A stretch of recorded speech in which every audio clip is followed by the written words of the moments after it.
Libido Dominante, Libertação Sexual e Controle Político, Michael Jones. Este livro está dividido em 3 partes. Esta é a parte 2.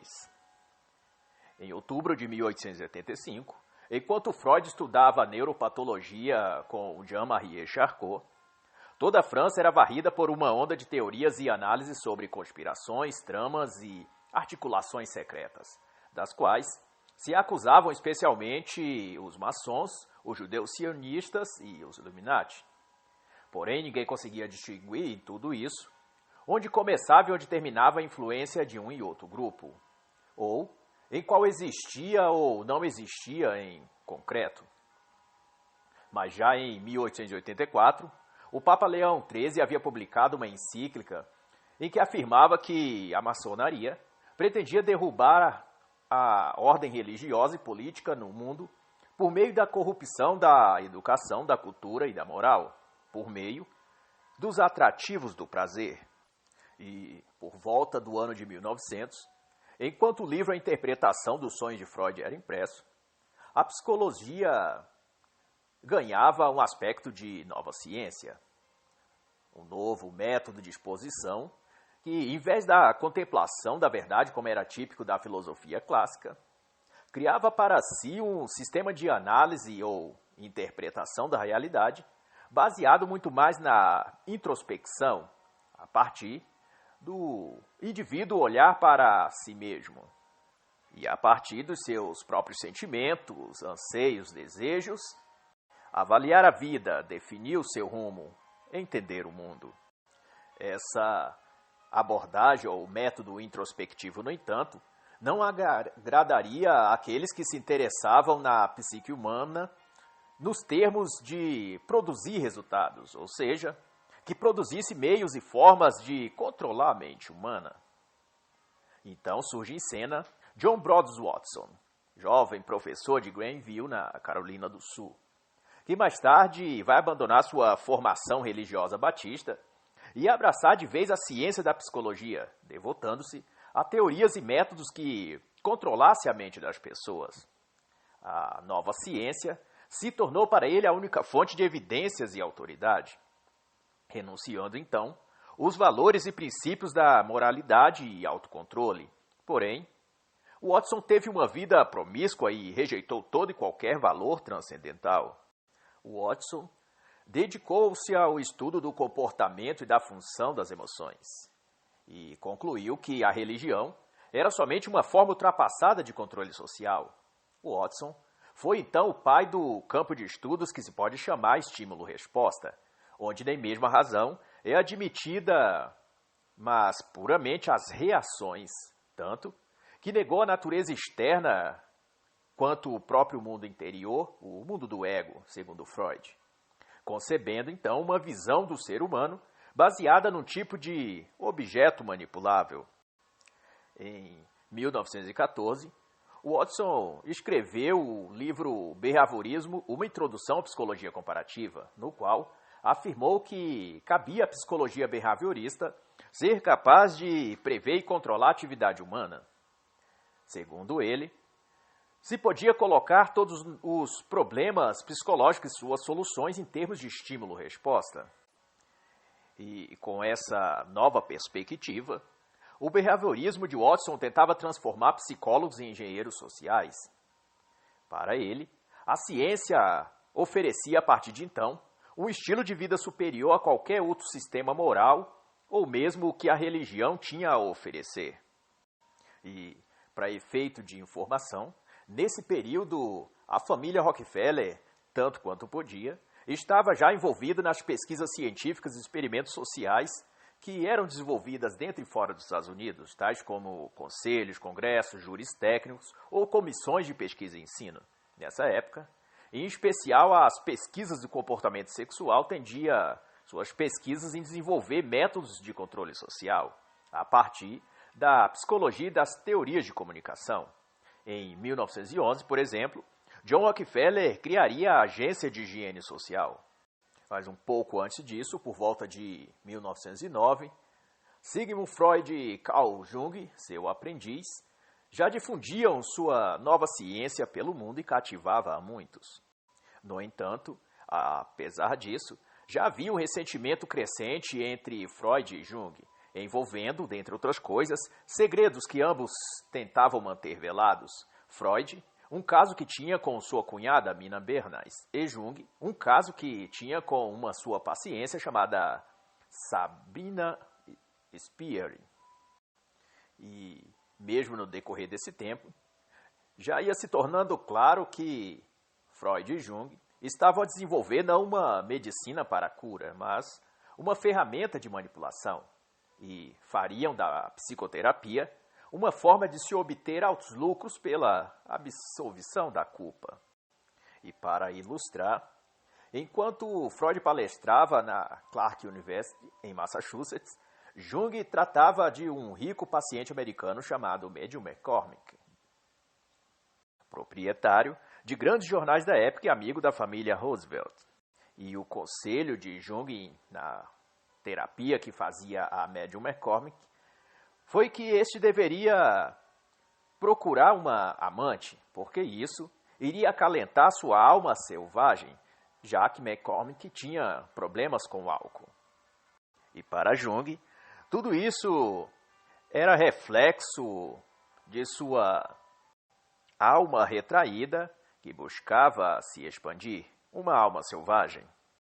E enquanto Jung tentava estender ao máximo sua terapia com McCormick, prevendo altos lucros, Freud juntava-se a alguns homens influentes na intenção de criar uma sociedade secreta, que, nas palavras do próprio Freud, tinha o objetivo de cuidar do progresso futuro e defender a causa da psicanálise.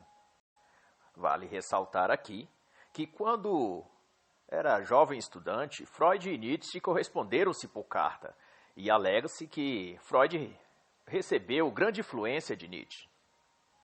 Outro fato relevante é que, ao que tudo indica, a psicanálise de Freud tinha muita semelhança com as técnicas de controle mental Illuminati preconizada por Adam Weishaupt.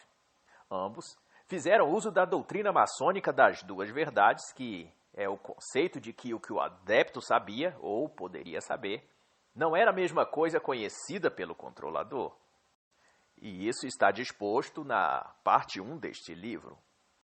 Para efeito de comparação, conforme Christian Thomasis disse, falando do Iluminismo em 1691, a nova descoberta de uma ciência bem fundamentada, capaz de reconhecer as coisas ocultas nos corações de outros homens, mesmo contra sua vontade, a partir dos detalhes de suas conversas diárias, o que indica, entre outras coisas, que a psicanálise, assemelhando-se a esse método Illuminati, eram então verossímeis.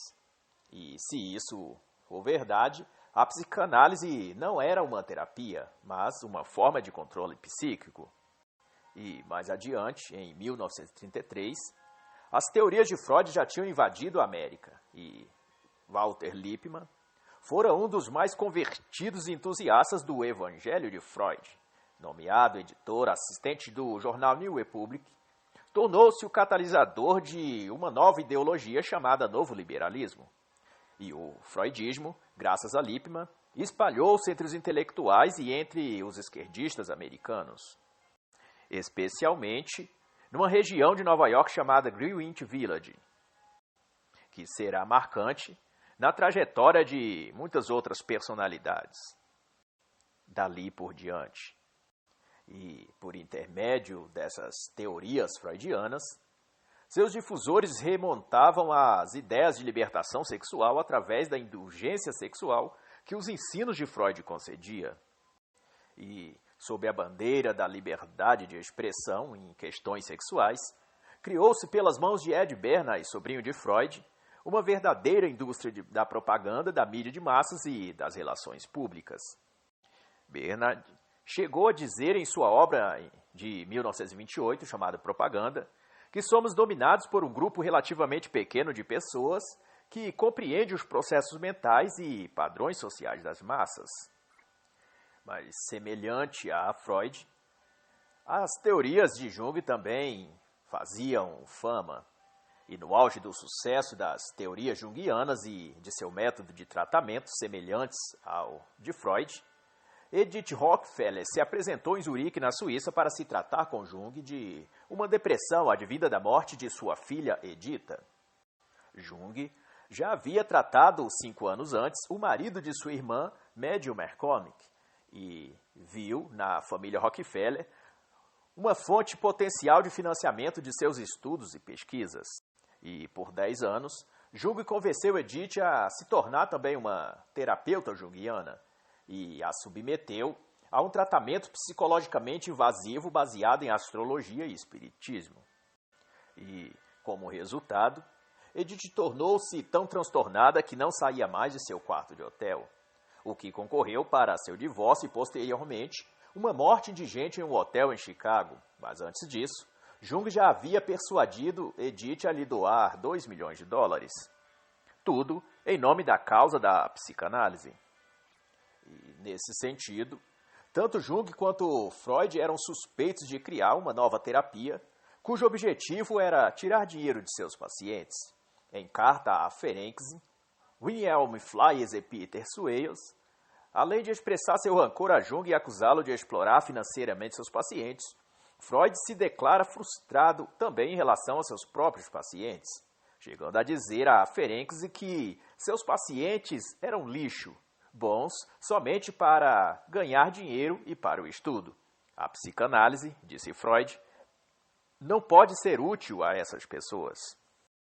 E um caso emblemático referente a isso foi o caso de Anna von Leuven, em que Freud chegou a admitir exercer um controle psíquico sobre ela, prolongando seu estado psicológico por meio de intermináveis sessões diárias de terapia. E o objetivo não era a cura, mas o controle para o ganho financeiro.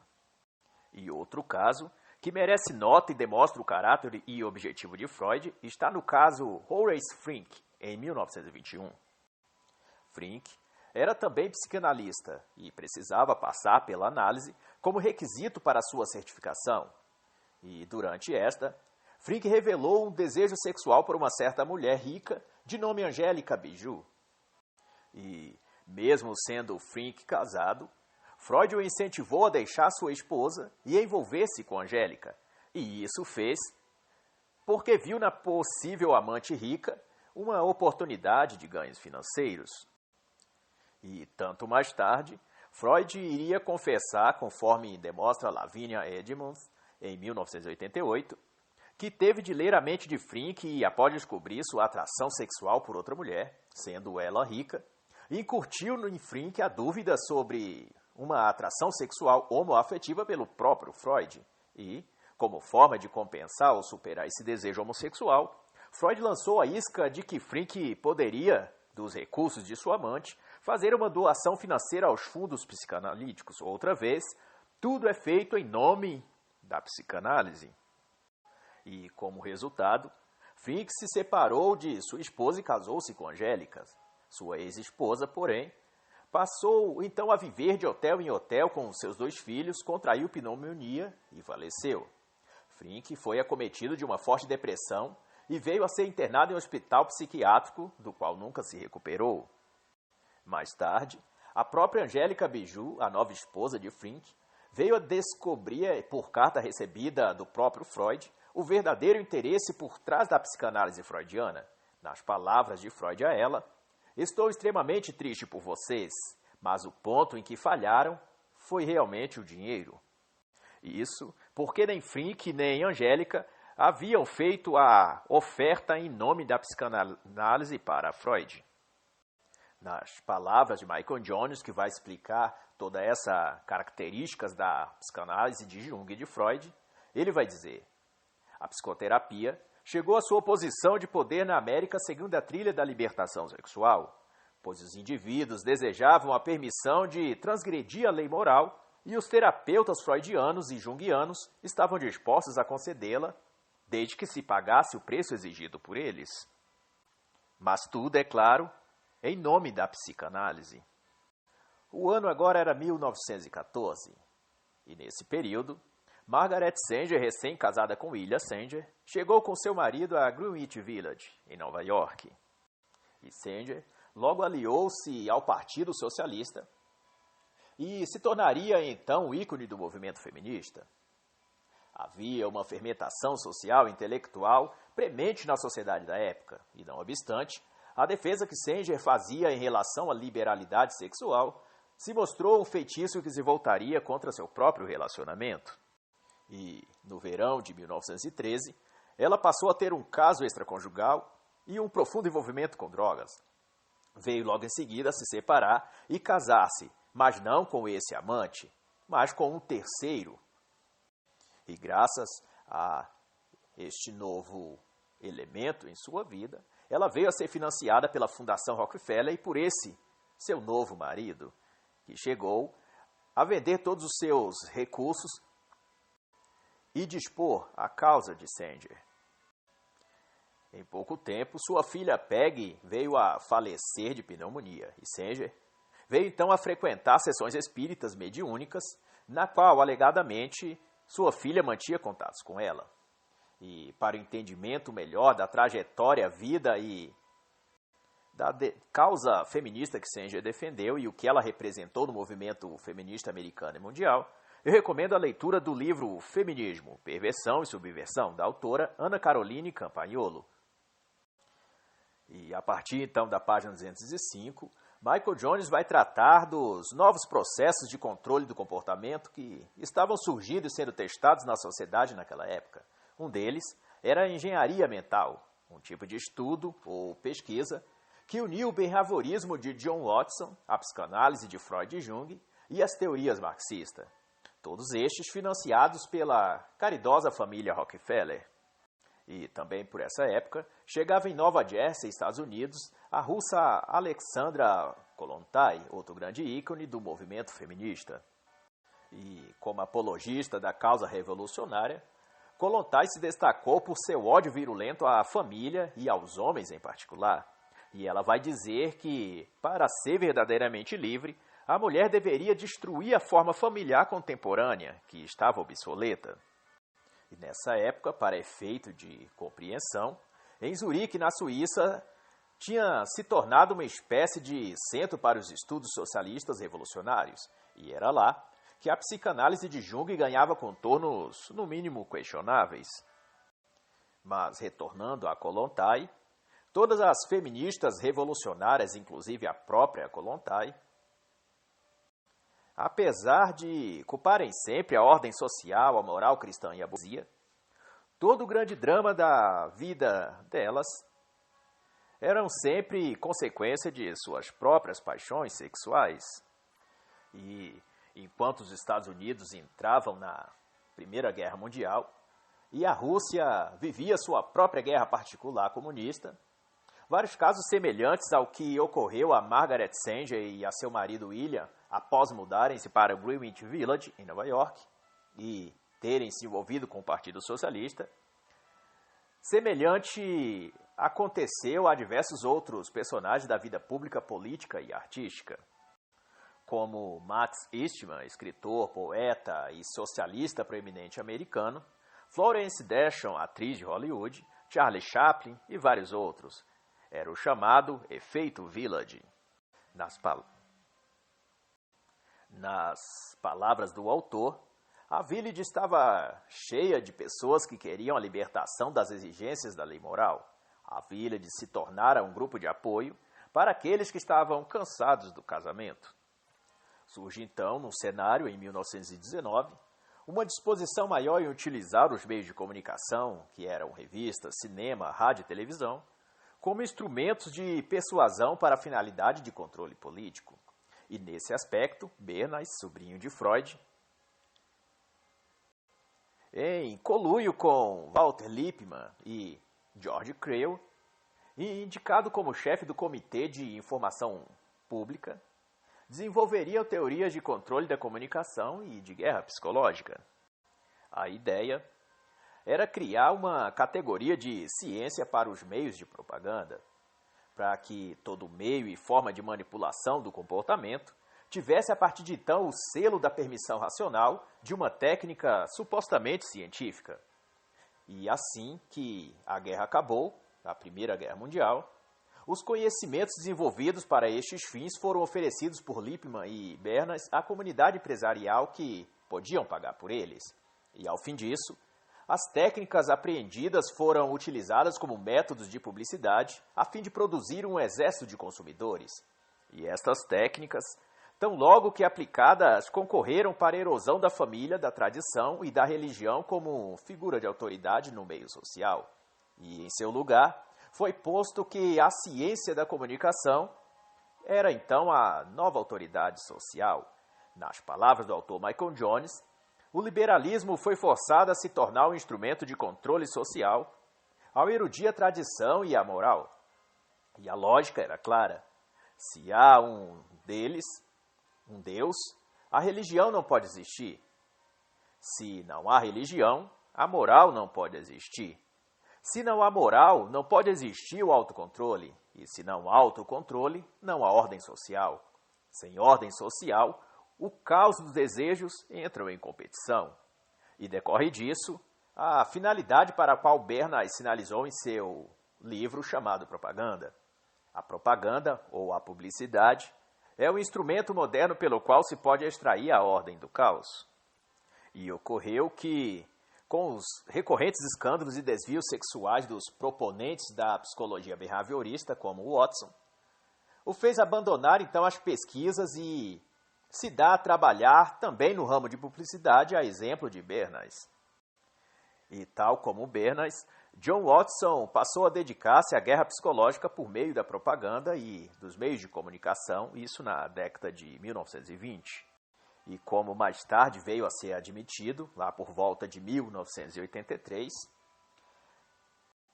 a principal intenção das agências de publicidade era produzir uma massa de consumidores sob a falsa bandeira da americanização do mundo pós-guerra. E uma das evidências mais notórias do efeito da propaganda de massa e manipulatória dessa época, por exemplo, foi a mudança do hábito dos americanos no consumo de pão. Em poucos anos, o produto que era tradicionalmente produzido e consumido de forma caseira, como um quesito da união familiar ao redor da mesa, foi abruptamente dos 10% que era produzido e consumido fora dos lares, nas padarias e fast foods, para 60%. E esse índice foi reduzindo ainda mais no decorrer dos anos. Outro exemplo, também citado pelo autor, foi o dos cigarros ou charutos. Em 1904, o valor da produção de charutos era 13 vezes maior do que dos cigarros. Os charutos eram consumidos prioritariamente por homens e tinha atrelado a ele um estigma cultural ligado à vida no campo. Com a guerra da propaganda, os consumidores foram persuadidos de que os cigarros eram modernos e os charutos não eram. Daí, as gerações de homens e mulheres que se seguiram optaram pelo consumo de cigarros para se sentir participantes de uma conduta social vanguardista e atualizada. Ninguém queria sua imagem ligada a um produto rústico e cafona. A moda era os cigarros, não sabendo que tudo era apenas uma propaganda. E uma observação que o autor vai fazer na página 281 é de que o behaviorismo pespontou como uma nova ciência do comportamento na década de 1920, e seus precursores, como John Watson, eram os agentes perfeitos para inserir seus métodos de guerra psicológica em grande escala na indústria da publicidade. A publicidade, observa o autor, tornou-se logo um laboratório no qual o mundo empresarial testava as alegações dos behavioristas contra a realidade da natureza humana. E, por volta de 1922, a psicologia behaviorista, a publicidade de massa e a disposição liberal sexual resgataram o pensamento racionalista pautado em Kant, Nietzsche e Schopenhauer, e não faltaram vozes vociferantes contra a fé cristã, contra a moral religiosa e contra os princípios da família. E na esteira de tudo isso, começou-se a propagar junto a tudo que de ruim já se havia no veio social do povo americano, as conceituações nos moldes, como ainda vemos hoje, de lei do homem branco ou moral do homem branco, isso se referindo ao racismo, à guerra entre brancos e negros, que ganhava agora contornos de revolução social comunista e de liberação sexual. E o personagem que marca esse fato, esse momento da história, é Claude McKay. Este, um jamaicano emigrado para Nova York, poeta, comerciante falido, negro e homossexual. McKay tinha contato com o preconceito racial nos Estados Unidos e, embora em um grau muito menor, desenvolveu não apenas uma aversão ao branco ocidental, mas também tentou fazer disso, da questão da discriminação racial, um meio dele próprio enriquecer. E as considerações de Michael Jones sobre isso será de que, em certo sentido, McKay precisava da situação racial nos Estados Unidos para justificar sua rebelião contra a lei moral. E embora colocasse a culpa de suas frustrações pessoais e sexuais na comunidade de héteros brancos da classe média, certamente seus dissabores tinham mais a ver com sua dura convivência com seu pai, um homem rígido e cristão exigente do segmento presbiteriano calvinista. E vai dizer o autor, embora exagerados tenham sido todas as alegações de McKay quanto ao racismo e à discriminação que ele próprio sofreu, a culpa, porém, não poderia ser atribuída aos brancos, já que o seu pai, que lhe causou todas as suas frustrações, era negro. E nem também a culpa poderia ser lançada, como ele fez, ao povo americano, já que o seu pai era jamaicano e lá vivia, na Jamaica. Mas toda a história, do início ao fim, da vida de Claude McKay pode ser vista neste mesmo livro, nas páginas 285 a 317. E, passando ao movimento bolchevique na União Soviética, em 1920, estes foram prósperos no que diz respeito à liberação sexual. Contudo, tendo colhido os frutos disso, filhos ilegítimos, deixados às custas de mulheres e mães abandonadas, doenças venéreas, as próprias mulheres tinham agora muitas dúvidas com relação à grande promessa de paz e prosperidade prometida pelo comunismo. Se desconfiava agora de todas as promessas que agentes do caos como a Alexandra Kollontai haviam feito às mulheres em toda a Rússia. Tanto que, a partir de 1922, a própria Kollontai já era mal vista por seus próprios correligionários, pelo próprio povo russo, tendo sido enviada ao exílio diplomático em Oslo. Ela havia perdido seu status de ministra no governo revolucionário e tudo o que ela representava em termos liberais de sexo e de conduta sexual era então hostilizado por causa de tudo que havia trazido de ruim para o povo russo. O próprio Lenin chegou a declarar que a disseminada hipertrofia de tudo o que é sexual não dá alegria e força à vida, mas apenas a destrói. E a conclusão de Michael Jones sobre isso será que o sexo liberto da ordem moral leva invariavelmente ao caos social e ao horror pessoal. E o caos social foi sempre a desculpa de que o tirano precisa para impor sua própria forma de controle no lugar da ordem moral que houvera sido extinta. E na página 348, Jones vai mostrar toda a perfídia do que veio a se tornar o movimento político, social e cultural mais bem-sucedido da história, que foi o casamento das técnicas da psicologia behaviorista com a indústria das relações públicas, ou publicitárias, como seria mais correto dizer. E um caso que bem exemplifica isso foi o de que, para aumentar seu mercado de consumo, a indústria de tabaco investiu massivamente nas agências de publicidade para que seduzisse as mulheres e as transformasse em seus novos consumidores.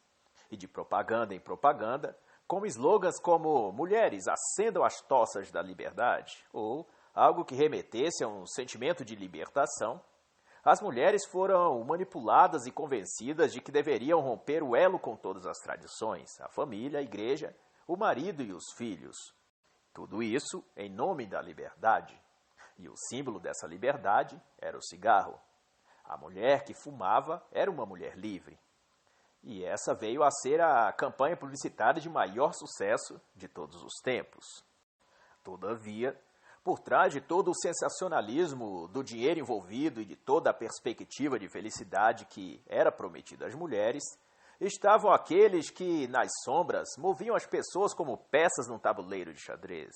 E, claramente, fazia as jogadas certas para conduzir a sociedade pelas vias da liberação sexual e do controle político.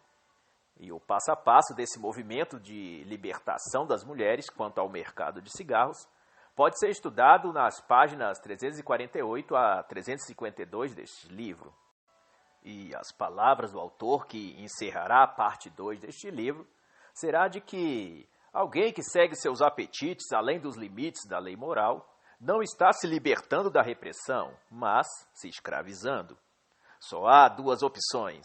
Ou o homem se impõe o autocontrole aderindo à lei moral, que é a razão aplicada ao comportamento, ou ele se submete às suas paixões, o que significa se submeter ao controle externo daqueles que exploram a paixão e o vício para o seu próprio benefício econômico ou político. E assim, encerra a parte 2 do livro Libido Dominante, Libertação Sexual e Controle Político, de Michael Jones.